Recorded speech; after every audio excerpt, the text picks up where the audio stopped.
마태복음 20장 17절부터 28절까지입니다.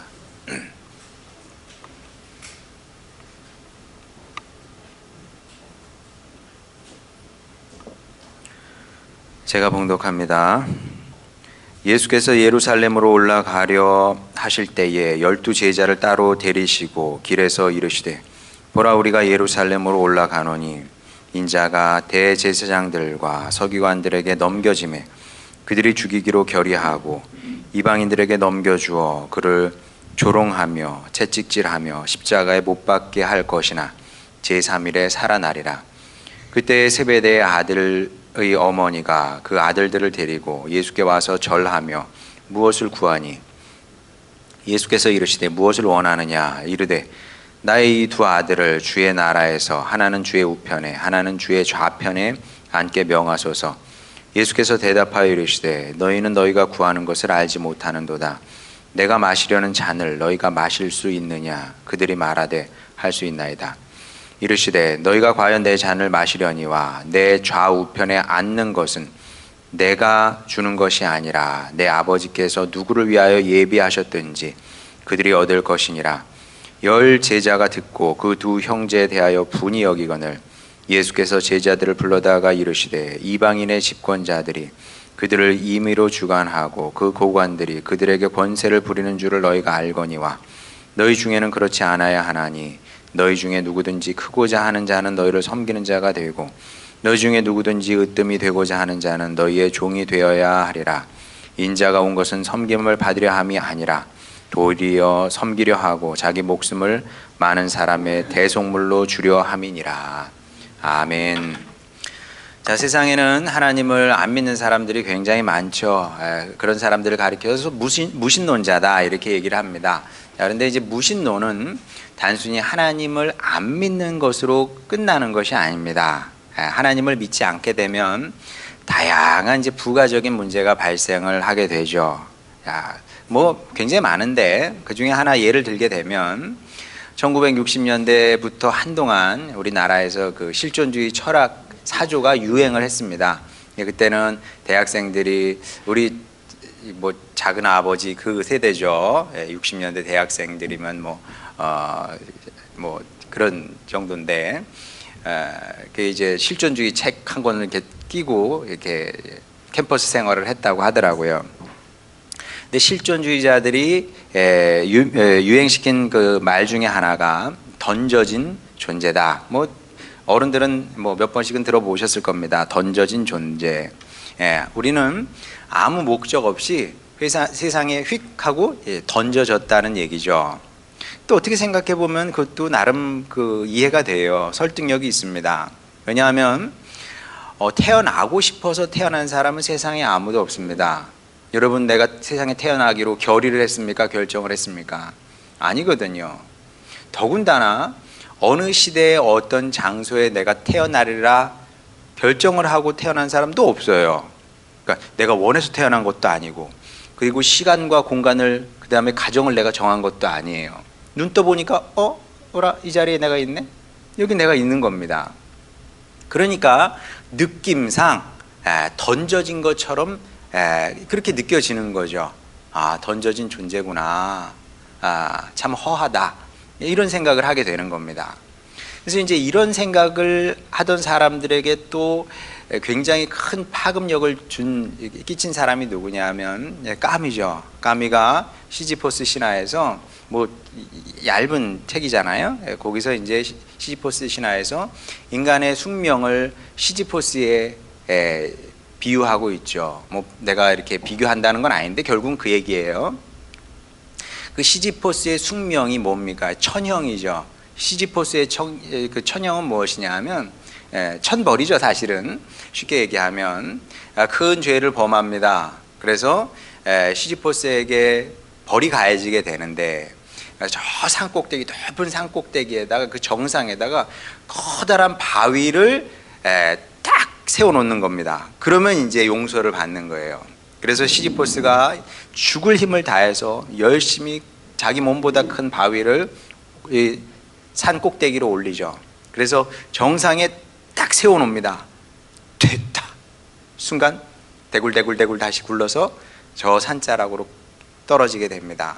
그럼 또 어떻게 해요? 천형이기 때문에, 천벌이기 때문에 또 굴리는 겁니다. 또 굴려서 산 꼭대기에 올려놓습니다. 이제 됐겠지 하고 손을 떼는 순간 대구르르 굴러서 또 다시 산자락으로 떨어지게 되죠.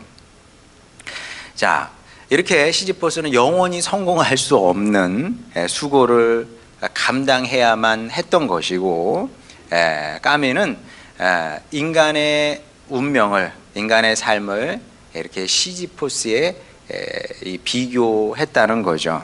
그러니까 이제 이것이 사람의 인생이다. 끝없는 수고와 목적 없는 수고를 해야 되는 것이 인간의 삶이다. 이렇게 얘기를 했던 겁니다. 간단하게 얘기하면 인생 무상이죠. 인생은 무상한 거다. 의미가 없는 거다. 근데 이제 무신론 사상을 이렇게 들여다보면 대체적으로 이런 경향으로 흐르는 것을 보게 됩니다. 대부분 다 그렇습니다. 하나님을 전제하지 않으면, 하나님을 믿지 않으면 삶은 공허하고 무의미한 겁니다. 그래서 하는 얘기가, 그러면 우리 삶의 목적은 뭡니까? 그러면 그 우리 삶의 목적은 그걸 어떻게 알아? 우리의 유전자가 결정을 하는 거지 뭐. 유전자가 결정하든지 아니면 유전자가 결정하게 내버려 두고 싶지 않으면 내가 적극적으로 행복하게 사는 거지 뭐. 그밖에 없는 거예요. 진짜 제 얘기가 아니고 대부분의 무신론적 사상가들이 그렇게 얘기를 합니다. 자, 그래서 무신론은 허무주의와 맞닿아 있다. 이렇게 봐도 이제 크게 틀리지 않은데, 하나님을 부정하는 순간 인생은 허무해지는 거다. 의미를 어디서 찾기가 굉장히 어렵습니다. 정말 어려워요. 착하게 살면 되는 거지. 뭐 그렇긴 한데 동기부여가 안 돼요. 동기부여가 되지 않습니다. 그래서 이게 무신론이라는 것은, 그래서 이제 제가 좋아하는 신학자가 그런 얘기를 하더라고요. 그분은 그 영국의 유명한 물리학자였습니다. 물리학자였는데 영국에서만 유명한 것이 아니라 세계적으로 유명한 물리학자여서 영국에서 이게 Sir 그러잖아요. 그 이렇게 그 자위까지 받으신 분이에요. 그러니까 얼마나 위대한 학자면, 물리학자면 영국 정부에서 왕실에서 그런 자위를 줬겠습니까? 근데 그분이 그 얘기를 하더라고요. 그분이 이제 그렇게 물리학자로 있다 어느 순간 내가 끝까지 물리학자로 살다가 죽고 싶지는 않아요. 그래서 그분이 40대 후반이었나, 내가 신학을 해야 되겠다. 그래서 다시 신학을 공부해가지고 신학대학 교수까지 지내시고 돌아가신 분인데, 그분이 그런 얘기를 하더라고요. 워낙 똑똑한 분이니까 내가 무신론자들이 무슨 얘기하는지 다 안다. 다 이해한다. 그들이 왜 그런 얘기를 할 수밖에 없는지 내 충분히 공감하는 부분도 있다. 그러나 내가 유신론자로 살 수밖에 없는 이유는, 내가 그리스도인으로 살 수밖에 없는 이유는 무신론자로 사는 것보다 유신론자로 사는 것이 우리의 삶을 훨씬 더 풍요롭게 만들고, 그리고 세상을 설명하기도 훨씬 더 쉽고, 그리고 삶의 의미와 가치를 따라가는 것도 훨씬 더 여기에 더 많은 이런 뭔가가 있기 때문에 나는 유신론자로 살 수밖에 없다, 이런 얘기를 하는데, 그런 겁니다, 여러분. 그래서 뭐 누구나 자기 길이 있는 거니까, 뭐 무신론자들 우리가 뭐라 그러겠습니까? 뭐 그거 하라 그래야지 뭐 어떻게 하겠습니까? 우리가 버리라고 한다고 버리겠습니까? 근데 분명한 것은 무엇이냐면, 무신론자는 어느 순간 막다른 골목에 처할 수밖에 없고, 그것이 무신론의 숙명이다. 반면에 우리 성도는 전혀 다른 인생관을 갖고 있죠. 우리는 목적 없이 던져진 존재가 아닙니다. 휙 던져진 존재가 아니에요. 우리는 한번 보겠습니다. 요한복음 20장 21절, 예수께서 또 이르시되 너희에게 평강이 있을지어다. 아버지께서 나를 보내신 것 같이 나도 너희를 보내노라. 여러분, 얼마나 가슴 뛰는 말씀입니까? 우리 던져진 존재가 아니래요. 우리는 보냄받은 사람입니다. 우리는 파송된 사람인 거죠. 이 시대에 파송됐고요, 이 가정에 파송됐고, 이 교회에 파송됐고, 우리나라와 민족에 파송된 사람인 겁니다. 뭔가 뜻이 있어서, 그것이 정확하게 뭔지는 몰라. 그러나 우리를 보내신 분이 뜻이 있어서 우리를 보내셨다는 거죠. 자, 그리고 이 점은 예수님도 다르지 않습니다. 예수님은 하나님 아버지께서 당신을 이 땅에 보내셨다는 사실을 아주 분명히 알고 계셨는데, 여기에 대한 증거는 성경에 굉장히 많습니다. 몇 군데만 보겠습니다. 마태복음 6장 10절, 나라가 임하오시며 뜻이 하늘에서 이루어진 것 같이 땅에서도 이루어지리이다. 예수님은 알고 계셨어요. 내가 이 땅에 온 것은 무엇이냐? 아버지의 뜻을 이 땅에서 이루기 위해서 오신 거죠. 네. 또 요한복음 10장 37절, 만일 내가 내 아버지의 일을 행하지 아니하거든 나를 믿지 말려니와. 이것도 마찬가지입니다. 예수님께서 이 땅에 오신 이유는 아버지의 일을, 당신을 보내신 아버지의 일을 하기 위해서 이 땅에 오셨다는 것을 아셨고, 그리고 정말 열심히 아버지의 일을 하셨던 것이 예수님의 삶이었던 것을 확인하게 되죠. 이렇게 예수님은 아버지의 뜻을 따라 살기를 원하셨고 또 실제로 그렇게 사셨습니다. 그랬더니 그 결과가 뭐냐 하면 요한복음 19장 30절, 예수께서 십자가상에서 포도주를 받으신 후에 이르시되 다 이루었다 하시고 머리를 숙이니 영혼이 떠나가시니라. 다 이루었다. 뭘 다 이루셨을까요? 예수님께서 뭘 다 이루셨겠습니까? 당신을 보내신 하늘아버지의 뜻, 계획, 이런 것을 다 이루셨다는 얘기죠. 이게 얼마나 멋집니까, 여러분? 우리 주님께서 이렇게 사셨고, 우리도 마땅히 이런 인생을 살아야 되고 이렇게 죽어야 이게 맞는 겁니다. 그리고 이런 인생을 가리켜서 삶의 완성이다, 이렇게 얘기를 하는 거죠. 그러니까 우리는 삶을 완성하기 위해 살아야 되는 겁니다. 그러니까 이제 우리가 흔히 내가 어떻게 하면, 우리 흔히 생각하는 건 그래요. 어떻게 하면 잘 먹고 잘 살까? 어떻게 하면 내 노후를 잘 이렇게 준비할까? 어떻게 하면 즐겁고 행복하게 살까? 뭐 나쁜 생각은 아니에요. 그런 것도 필요하죠. 그러나 예수님께서 우리에게 먼저 가르쳐 주신 것은 무엇이냐 하면 그런 것을 따라가면 육의 삶을 사는 겁니다. 세게 얘기하면 그러면은 짐승하고 우리하고 무슨 차이가 있겠습니까? 동물도 그 정도 생각은 하지 않겠습니까? 우리가 동물과 다른 이유는 무엇이냐 하면 먼저 그 나라와 의를 구할 수 있기 때문에, 그래서 우리는 사람인 것이고, 그래서 우리는 하나님의 형상을 입은 특별한 존재인 겁니다. 먼저 하나님의 뜻, 하나님께서 기뻐하시는 일을 먼저 묻고 그것을 추구하며 살아갈 때 삶은 완성이 되는 것이고, 역으로 먹고 사는 거, 그 다음에 즐거운 거, 재미있는 거, 이런 걸 먼저 살게 되면 사람은 사람의 형상은 갖고 있지만 사실은 동물과 크게 다르지 않은 인생을 살게 되는 거다. 그래서 우리는 그런 인생을 꿈꿔야 되는 겁니다.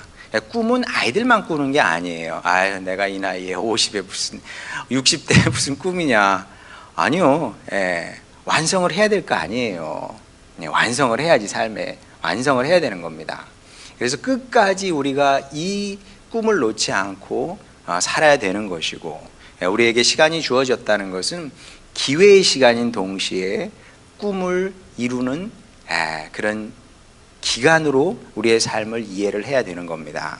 그래서 어떻게 해서든지 이 이야기가, 우리 삶의 이야기가 완결된 이야기가 돼야 되는 거죠. 예수님은 이렇게 완결시켰던 것을 보게 됩니다. 그래서 성공적인 인생을 사신 거죠. 자, 그런데 이게 그냥 되는 것은 당연히 아니겠죠. 자, 본문을 보게 되면 마태가 완전히 서로 대비가 되는, 구별이 딱 되는 이야기를 이어서 이렇게 붙여놓은 것을 보게 됩니다. 아마도 마태가 어떤 의도가 있었던 것 같아요. 이 두 이야기를 한번 비교해 보고 한번 차이를 확인해 봐라. 무엇이 옳은 건지, 무엇이 아름다운 건지 한번 확인해 보라. 이제 그런 의도에서 이렇게 말씀을 이 두 가지 이야기를 서로 다른 이야기를 붙여놓은 것이 아닌가 그런 생각을 하게 되는데, 실제로 예수님과 제자들은 이제 많이 달랐습니다. 그냥 사실은 복음서 전체가 예수님과 제자들의 차이를 보여주고 있다 이렇게 말해도 크게 다르지 않은데, 먼저 17절 19절 한번 보도록 하겠습니다. 예수께서 예루살렘으로 올라가려 하실 때에 12 제자를 따로 데리시고 길에서 이르시되, 보라, 우리가 예루살렘으로 올라가노니 인자가 대제사장들과 서기관들에게 넘겨지매 그들이 죽이기로 결의하고 이방인들에게 넘겨주어 그를 조롱하며 채찍질하며 십자가에 못 박게 할 것이나 제3일에 살아나리라. 자, 여러분은 이제 워낙 성경을 많이 이제 접했기 때문에 이런 말씀이 전혀 이상하다고 생각하지 않을 텐데, 근데 사실은 굉장히 이상한 말씀입니다. 왜 이상하냐 하면, 예만 하나 들어보면 여러분이 바로 진짜 이상하네 그런 이제 이런 식으로 설득이 될 텐데, 지금은 이제 21세기 첨단 과학의 시대입니다. 그런데도 놀랍게도 여전히 사람들이 무당을 찾고 점집을 갑니다. 그죠? 왜 거길 갈까요? 왜 가겠어요? 이제 주님을 믿지 않으니까 가는 거죠. 미래가 너무 불안한 거예요. 어떻게 될지 불안하고 초조하고 막 그런 겁니다. 그러니까 이제 교회 다니는 사람 중에서도 거기 가는 사람들이 있다 그래요. 참 안타까운 일이긴 한데, 그래요. 하여간 가는 겁니다. 그렇게 가요. 불안하니까 이제 가는 건데, 사는 것이 힘들거든요. 이제 어떻게 될지 몰라. 그러니까 지푸라기라도 잡는 심정으로 그렇게 이제 굿도 하고 점도 치는 겁니다. 자, 그래 어쨌든 좋아요. 그래서 갔다고 칩시다. 갔어요. 근데 점을 치는 사람이 당신 모 시에 어떤 장소에 가게 되면 그러면 생명의 위협이 있을지도 모르겠습니다. 죽을지도 모르겠습니다. 그렇게 얘기를 했다고 여러분 한번 가정해 보시기 바랍니다. 그러면 그날 그 시에 여러분이라면 그 자리에 가겠습니까? 죽게 될지도 모른다는데 거기 가겠어요? 안 가겠어요? 당연히 안 가겠죠. 왜? 그런 장소에 가지 않기 위해서 점을 치는 거거든요. 그런 장소에 가고 싶지 않아서 무당을 찾는 겁니다. 근데 굳이 왜 그 장소를 가겠습니까? 알면은 대비가 되겠죠. 그러니까 대비가 됐으니까 안 가는 거 아니겠습니까? 근데 본문을 보게 되면 예수님은 굉장히 달랐던 것을 보게 됩니다. 예수님께서 예루살렘에 올라가시게 되면 거기서 당신이 죽을 것을 이미 알고 계셨습니다. 근데 그럼에도 불구하고 예수님은 예루살렘으로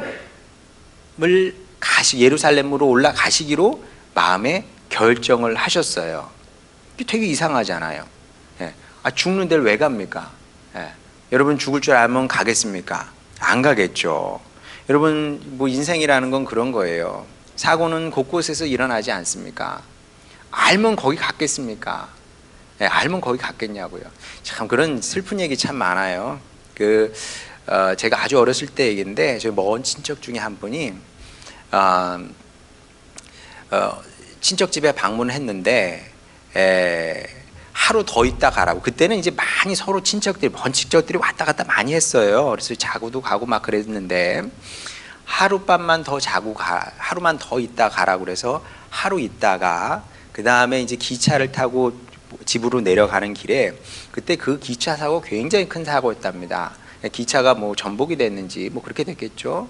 그래서 이제 여러 사람이, 적지 않은 사람이 죽어서 뉴스에도 크게 나오고 그랬다는데, 하필이면 그 차를 타신 거죠. 그거를 알았으면은 그 집주인이 잡았겠습니까? 하루 더 있다 가라고 했겠어요. 또 알았으면은 하루 더 잤겠습니까? 모르니까 붙잡은 것이고, 모르니까 자서 사고를 당하는 거 아니겠습니까? 죽을 줄 알면 거기 안 가요. 그 기차도 안 탑니다. 그 장소에도 가지 않습니다. 다른 데로 도망가게 되겠죠. 그런데 예수님은 나는 간다, 예루살렘으로. 어느 순간부터 저는 이런 예수님의 말씀이 이렇게 참 감동적으로 다가오고, 그래서 예수님은 예수님이구나, 이제 그런 생각을 하게 되는데, 이런 말씀이, 예수님께서 이런 말씀을 여러 차례 하시거든요. 이런 말씀들이 특별한 의미로 이제 다가오더라는 거죠. 어느 때부터인가. 그래서 이제 이 사실을 모를 때는 뭐 그냥 그런가 보다 그랬어요. 불과 뭐 한 20 몇 년 전 얘긴가, 뭐 그때만 해도 신학생 때였는데, 철없는 신학생, 신학생 뭐 20대 신학생이 그래봐야 뭐 그냥 어린애죠. 그때 그러니까 20 몇 년 전 얘긴데, 제가 대학원생 때였는데요. 그때 이제 인천에 있는 그 순복음 교회에서 이제 신학 대학원을, 그때 막 붐이었어요. 대학원을 이제 설립을 하는 것이 그때 이제 붐이었는데, 큰 인천에 있는 큰 순복음 교회에서 신학 대학원을 이제 세웠는데, 그 설치 목적이 굉장히 특이했습니다. 어떤 목적을 갖고 대학원을 세우는 거거든요. 왜냐하면 대학원은 많으니까. 이런 특별한 이유가 있기 때문에 우리 대학원을 세운다, 이렇게 되는 건데, 그 대학원의 설립 목적이 뭐냐면 효의 관점에서, 그러니까 한국적인 효의 관점에서 성경을 해석해 보겠다는 거예요. 여러분 어떻습니까? 우리의 효 관점에서 성경을 재해석하겠대요. 그래서 저는 이제 그 당시에는 그 얘기를 들었을 때, 역시 순복음답게 특이하네, 이렇게 생각을 했습니다. 당연히 긍정적인 생각은 아니었죠. 순복음 이상해, 뭐 이런 생각이었는데, 그런데 이제 어느 때부터인가, 그거 참 참신하네. 그 참신하네, 이렇게 생각이 들더라는 거예요. 그러니까 이게 누구에 대해서 좋게 생각하든 나쁘게 생각하든 참 그거는 조심할 문제다. 왜냐하면 그때는 분명히 제가 좀 비판적이었거든요. 근데 지금은 그렇게 생각하지 않고, 그래, 그런 게 필요하지, 이렇게 생각을 한다는 거죠. 왜냐하면 이제 나이가 들면서 사람이 조금 철이 들 거 아니에요, 그렇죠? 계속 그 자리에 있지는 않습니다. 조금씩 철이 들면서 저도 그러한 관점에서 성경을 보게 되더라는 거죠. 누가 강요한 게 아니에요. 자연스럽게 그런 관점이 열리는 거죠. 어떤 관점이냐 하면, 복음서를 보다 보니까 어느 순간에 예수님 효자네, 이런 생각이 들더라는 거죠. 예수님 효자입니다. 효자이셨어요. 그래서 이제 어디까지 가냐 하면, 십계명을 보게 되면, 십계명은 굉장히 중요한, 그러니까 그 구약 성경의 그 율법의 기초를 이루는 게 십계명이거든요. 그 십계명 중에서도 먼저 하나님에 대한 계명이 나오고, 그 다음에 사람 사이에 계명이 나오는데, 첫 번째 나오는 게 내 부모를 공경하라예요. 그렇죠? 그러니까 여러분, 참 이게 현대 사회에서는 참 이렇게 설교하기가 어려워요. 왜냐하면 효의 사회가 아니기 때문에. 그래서 저는 이제 어느 타협을 봐야 될 거 아니에요, 타협을. 그래서 저는 여러분에게 다 그렇게, 일단은 뭐 주님의 말씀이니까 선포를 해야죠. 효도하시기 바랍니다. 아멘 안 해, 아멘 안 해, 내가 알아. 우리 학생들도 효도하세요, 평생. 자, 근데 안 하네. 근데 결혼하잖아요. 근데 내 부모님에겐 잘하고 싶은 마음이 다 있어요, 그렇죠? 근데 배우자의 부모님한테까지 잘하기는 쉽지 않아요. 제가 이해합니다, 그거는. 자, 그러면 어떻게 해야 되냐 하면, 원래 설교 텍스트는 없었는데, 그래도 우리 아버지 하나님, 이게 아버지 하나님의 성품이 그런 거예요. 그러니까 이 말씀에 그렇게 기록되어 있다는 것은 아버지 하나님의 성품이 그런 겁니다. 부모를 공경하는 것이, 그것이 아버지 하나님의 성품이고, 그리고 예수님도 이 땅에 오셔서 아버지 하나님께 효자로 사셨거든요. 이게 아버지 하나님께서 아름답다고 생각하시고 좋다고 생각하는 것이기 때문에 마땅히 우리가 해야 되는데, 그런데 효자 효녀로 살기는 현실적으로 쉽지 않아요.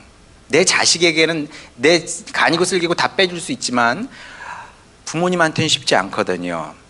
근데 그나마도 내 부모님한테는 그래도 어느 정도 하려고 그래. 그러나 배우자 부모님한테까지 잘하고 싶은 마음은 없어요.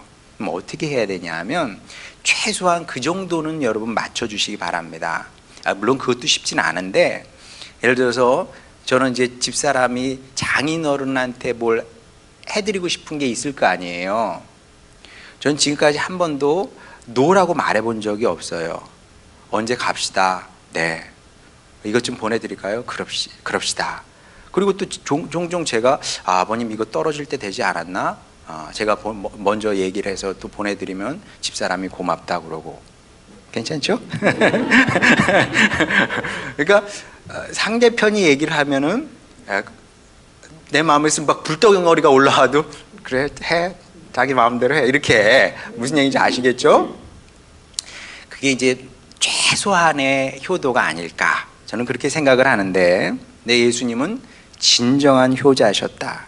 말씀을 읽게 되면 그런 결론이 날 수밖에 없습니다. 보겠습니다. 자, 히브리서 5장 7절 8절 보면 그는 예수님이죠. 예수님은 육체에 계실 때에 자기를 죽음에서 능히 구원하실 이에게 심한 통곡과 눈물로 간구와 소원을 올렸고 그의 경건하심으로 말미암아 들으심을 얻었느니라. 예수님은 이 순종하시는 분이었던 거죠. 그 다음에 한 번 더 읽어볼까요? 하나 더 읽어야 돼요. 그가 아들이시면서도 받으신 고난으로 순종함을 배워서, 이게 이제 핵심이거든요. 예수님은 아버지 하나님의 뜻을 늘 생각하시면서 순종하려고 하셨고, 그것이 어려울 때는 어떻게 하셨어요? 그것이 어려울 때는 보시다시피 심한 통곡과 눈물로 간구와 소원을 올려드릴 만큼 순종이 쉽지 않은 상황에서도 이렇게 순종하시는 분으로 살아셨던 것을 보게 됩니다. 이렇게 예수님은 매사에 하늘아버지의 뜻을 먼저 생각하셨고 당신의 의지를 앞세우시지 않았다는 거죠. 그래서 순종하는 삶을 사실 수밖에 없었다. 이것이 히브리서 기자의 정리입니다.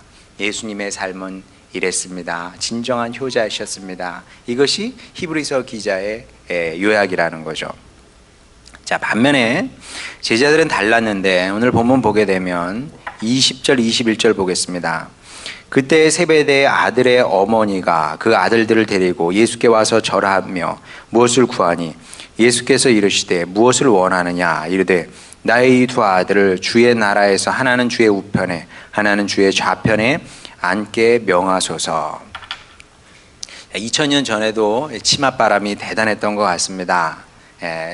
아들들이 이미 성인이 됐는데 아들들을 위해서 어머니께서 이 불타는 모성애를 발휘해서 예수님을 찾아간 거죠. 그래서 뭔가 원하는 것을 구하게 됩니다. 물론 뭐 어머니 혼자 이런 일을 했다고 생각하지는 않습니다. 이 어머니의 두 아들이 야고보와 요한이었는데 야고보와 요한이 이제 어머니와 의기투합을 했겠죠. 그래서 어머니를 아마 보낸 것이 아닐까 싶습니다. 아니면 어머니께서 그럼 내가 예수님께 찾아가서 너희들을 예수님의 좌우편에 앉게 해달라고 내가 요청을 해야 되겠다. 이렇게 해서 이제 실천에 옮겼던 것 같은데, 어찌됐든 이 사람들의 최대 관심사는 무엇이냐 하면 가장 높은 곳에 오르는 것입니다. 참 이게 사람의 마음이 누구나 다 마찬가지인 것 같습니다. 높은 데 오르고 싶어 해요. 그래서 저는 뭐 쓸데없는 생각인데 간혹 그 생각도 합니다. 뭐 우리 교회는 이게 어쩔 수 없는데 내가 교회를 만약에 짓게 된다면 지금 상황에서는 뭐 그럴 수는 없습니다만은 누가 뭐 이렇게 교회를 짓게 된다 그러면은 이렇게 좀 교회를 강제상을 아래 만들고 이렇게 이제 그 예배당이 이렇게 위로 올라가는 식으로 하면 어떨까? 그런 생각도 해봐요. 그럼 안 되나? 그럼 여러분이 높아져서 안 될래나? 차라리 저 혼자 높아질까요? 뭐 여하튼 높아지고 하여간 높은 데 있는 걸 좋아해요. 높은 데 있고 주목받는 걸 얼마나 사람들이 좋아하는지 모릅니다. 근데 이제 이 세 사람도 이제 마찬가지인데 높아지기를 원했던 거죠. 자, 그러면 다른 제자들은 어땠을까요? 다른 제자들은 이 두 사람이 제일 높은 데 올라가고 싶어 하는 거 아닙니까? 그러면 그래 너희 해라 이랬을까요? 네, 그럴 리가 있겠습니까? 24절 보도록 하겠습니다. 열 제자가 듣고 그 두 형제에 대하여 분이 여기거늘, 즉 화를 낸 거죠. 왜 화를 냈겠습니까? 왜냐하면 이 파렴치한 것들이 사실은 놈들이죠. 놈들이 내 자리를 탐내거든요. 어디 너까지 것들이 거긴 내 자리인데 내가 예수님의 좌든 우든 앉아야 될 텐데 너희들이 그 자리를 차지하겠다고 말도 안 되는 소리 하고 있네. 이러니까 이제 화가 났던 겁니다. 자, 이제 예수님이 선생님인데 선생님과 제자들이 이렇게 달랐던 것을 보게 됩니다. 참, 제자들이 선생님을 닮아야 되는데 복음서에 의하면 예수님의 제자들은 단 한 번도 예수님을 닮은 모습을 보이지 못했던 것을 보게 됩니다. 참 신기하죠? 차이가 많았습니다. 자, 결정적인 차이는 무엇이냐 하면 이 무게중심의 차이라고 할 수가 있는데, 예수님의 무게중심은 하나님께 있었다면 제자들의 무게중심은 자기 자신이었던 거죠. 예수님은 하나님을 사랑했고 예수님의 제자들은 자기 자신을 사랑했던 겁니다. 그래서 예수님은 그 무게중심을 따라 하나님의 뜻을 구하는 인생을 사셨던 반면에 제자들은 무게중심이 자기에게 있기 때문에 자신의 욕망과 욕심을 따라 살 수밖에 없었다는 거죠. 그래서 이제 이 무게중심이, 내 마음의 무게중심이 어디 있느냐, 이거 굉장히 중요한 문제입니다. 여러분도 한번 생각해 봤으면 좋겠어요. 내 무게중심이 어디에 있느냐, 하나님께 있나, 또 하나님께 있느냐, 나에게 있느냐. 이 무게중심이 어디에 있느냐에 따라서 인생이 굉장히 달라지는 거거든요. 무게중심이 나에게 있으면 절대 우리는 하나님의 뜻을 물을 수가 없습니다. 하나님의 뜻을 물을 수 없기 때문에 우리는 하나님 아버지의 뜻과 또 계획을 묻는 효자 효녀로 살 수도 없게 되겠죠. 자, 그래서 우리가 날마다 물어야 되는 겁니다. 나는 정말 하나님께 효자인가 효녀인가? 그리고 이것은 피할 수도 없고 피해서도 안 되는 문제입니다. 날마다 우리가 질문을 해야 되는 문제라는 거죠. 왜냐하면 오늘 말씀 26절 27절 보도록 하겠습니다. 너희 중에는 그렇지 않아야 하나니 너희 중에 누구든지 크고자 하는 자는 너희를 섬기는 자가 되고 너희 중에 누구든지 으뜸이 되고자 하는 자는 너희의 종이 되어야 하리라. 무슨 얘기입니까? 예수님은 아버지 하나님의 뜻을 따라 사심으로 말미암아 만유의 주님이 되셨거든요. 빌립보서 말씀이 그겁니다. 스스로 자신을 낮추어서 십자가에 달려 죽으신 거거든요. 여러분, 하나님께서 강요하신 게 아니에요. 하나님 아버지께서 너 십자가 져라, 앉으면 재미없다, 이렇게 한 것이 아니라 복음서를 전체 읽어보면 이건 예수님의 결정이셨습니다.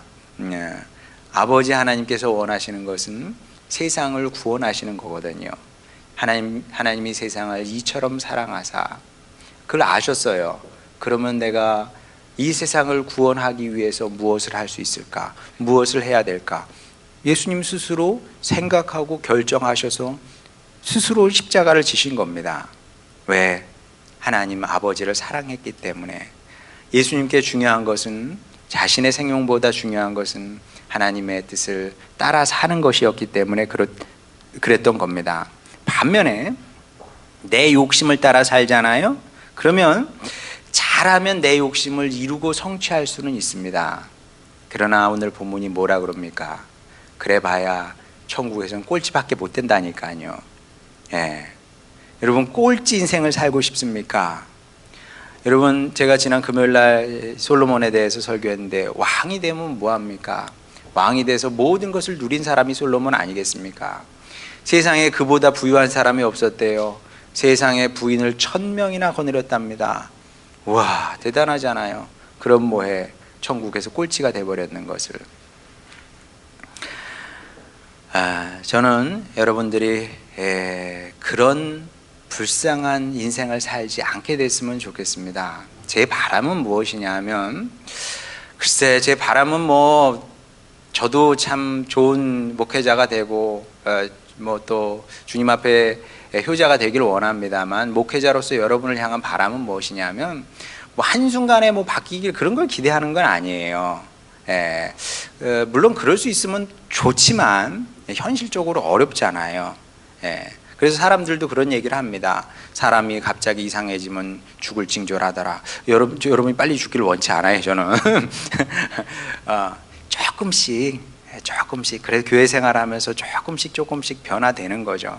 조금씩 변화돼서 뭐 언감생심 우리가 어떻게 주님 나라에서 1등이 되길 원하겠어요.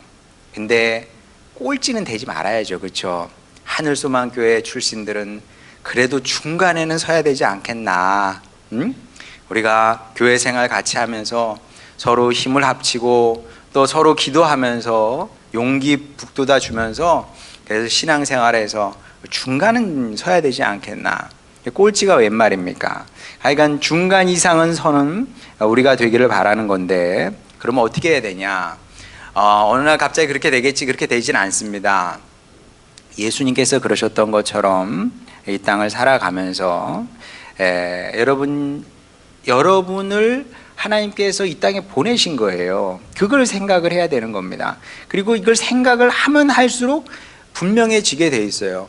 하나님께서 나를 왜 이 땅에 보내신 난 모르겠어. 당연히 모르지. 이거 전들 알겠습니까? 이거는 계속 생각하고 기도하면서 주님께 구하는 겁니다. 주님, 제가 왜 우리 부모님의 아들, 딸이 됐을까요? 주님, 저는 왜 이 가정에 보냄을 받았을까요? 왜 우리 교회에 보냄을 받았습니까? 이런 것들을 날마다 물어봐야 되는 겁니다. 날마다 상기를 해야 되는 겁니다. 그게 효자 효녀로 사는 시작이에요. 그때부터 이제 효자 효녀가 되는 겁니다.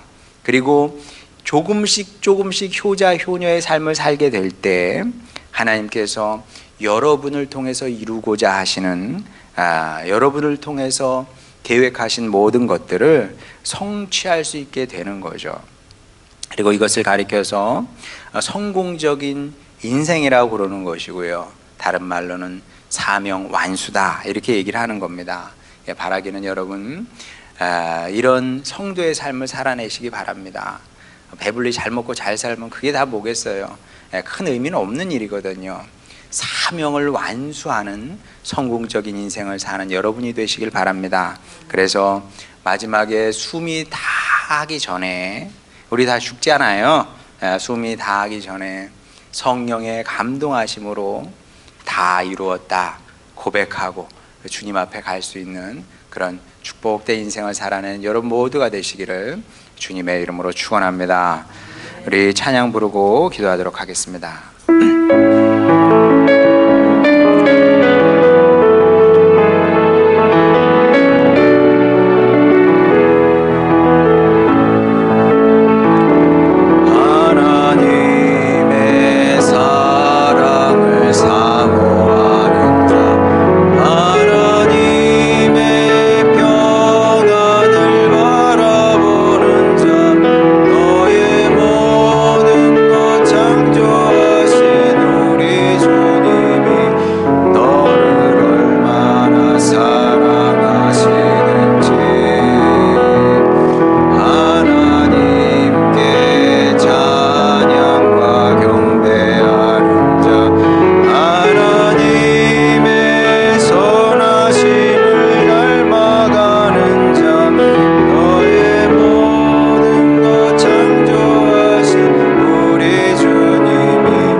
자녀들이 키우다 보면 이거 해라 그러면 뭐라 그럽니까?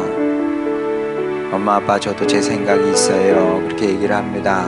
그래 네 생각이 있지. 네, 아이들도 생각을 갖고 살아야 되는 건 맞습니다. 그러나 아이들 생각이 오죽하겠습니까? 그런데 하나님과 우리와의 사이의 관계도 마찬가지입니다. 주님께서 어떤 말씀을 하십니다. 우리를 향한 주님의 뜻을 우리가 압니다. 하고 싶지 않아요. 왜냐하면 우리도 우리 생각이 있거든요. 여러분 그때마다 우리 자녀를 생각했으면 좋겠습니다. 우리 자녀 생각이 오죽하겠냐? 마찬가지로 하나님 앞에서 우리 생각이 오죽하겠습니까? 제가 늘 얘기하는 것처럼 하나님께서 우리에게 말씀을 주시고 또 우리를 향한 뜻을 갖고 계시고 이것은 주님을 위해서가 아니고 우리가 아름다운 인생을 살기를, 성공적인 인생을 살기를 원하시는 그런 하나님의 바람 때문에 그렇습니다. 그래서 이 시간 우리 기도할 때 주님, 지금은 잘 이해되지 않지만 또 때로는 거부 반응이 일어나는 것도 사실이지만 그러나 우리 예수님께서 보여주셨던 그 모범의 길을 따라 저도 이제 순종하는 아들, 딸이 되겠습니다. 효자, 효녀 한번 돼 보겠습니다. 주님, 그리함으로 말미암아 시간이 지나서 우리 인생을 돌아볼 때 주님 순종하여 제가 얻은 게 더 많습니다. 이런 복을 누립니다. 다 이루었습니다. 사명완수했습니다. 이런 인생을 살기를 원합니다. 이런 소망의 마음을 갖고 주님, 저도 예수님 닮아 예수님 따라가겠습니다. 주여, 그렇게 가장 축복된 인생, 성공된 인생을 살게 하여 주시옵소서. 이런 기도 제목으로 주님께 나가도록 하겠습니다. 기도하시겠습니다. 우리를 사랑하시는 아버지 하나님, 여기 주님의 자녀들이 있습니다. 아버지 하나님, 주여 우리로 예수님을 닮게 하여 주시옵소서. 나를 보내주신 아버지 하나님의 뜻이 무엇인지 묻게 하여 주시옵시고, 주여 내 사명이 무엇입니까? 제 사명이 무엇입니까? 소명이 무엇입니까? 저는 왜 여기에 보냄을 받았습니까? 저는 왜 이 가정에 있습니까? 왜 이 교회에 있습니까? 왜 이런 일을 하게 됐습니까? 묻고 또 묻게 하여 주시옵소서. 아버지 하나님, 그리함으로 말미암아 주여 우리 욕심을 따라 살지 않게 하여 주시옵시고, 우리를 향한 하나님의 선하신 뜻과 계획을 이루며 살아가는 주님의 자녀들 되기를 원하나이다. 아버지 하나님, 그리함으로 말미암아 아버지 하나님, 우리를 향한 주님의 뜻을, 계획을 다 이루고 성취하게 하여 주시옵시고, 더 나아가서 아버지 하나님, 주여 성공된 인생, 완성의 인생을 만들며 살아가는 저희들 되기를 원하나이다. 아버지 하나님, 주님 백성들 축복하여 주시사 모두 이렇게 복된 인생을 살게 하여 주시옵시고, 아버지 주님 나라에 갔을 때 잘했다 칭찬받는 일꾼이 되기를 원하나이다. 아버지 하나님, 주여 우리가 1등은 되지 못할지라도 아버지 하나님, 우리가 중간 이상은 돼야 되지 않겠습니까? 아버지 하나님, 주여 그런 주님의 자녀들이 되게 하여 주셔서 아버지 효자 효녀의 삶을 살게 하여 주셔서 하나님 아버지께 기쁨을 드리고 또 하나님께서 축복하시는 그런 인생을 살아내는 우리 모두가 되기를 원합니다. 하늘소망교회 식구들, 그렇게 교회 생활을 하면서 교회와 함께 아버지 주님의 길을 걸어가면서 가장 복된 인생을 살게 하여 주시고, 우리가 만나 함께 걸어갔던 이 길이 아버지 삶의 길이 축복이 되기를 원하오니, 아버지 하나님, 우리만 복을 얻는 것이 아니라 아버지 이 복을 나누며 살아가는 진정한 복의 근원의 삶을 살아내는 우리 하늘소망교회 식구들 되게 하여 주시옵소서. 아버지 하나님, 주여 우리의 기도를 들으심을 믿습니다. 우리의 기도 다 이루어지게 하여 주시어서 아버지 주님께서 잘했다 칭찬하시는 성도의 삶을 살아내고 그런 복의 삶을 남들을 복되게 하고 살리는 구원의 사역을 감당하는 우리 모두가 되게 하여 주시옵소서. 감사드리며 사랑 많으신 우리 구주 예수님의 이름으로 기도드렸습니다. 아멘.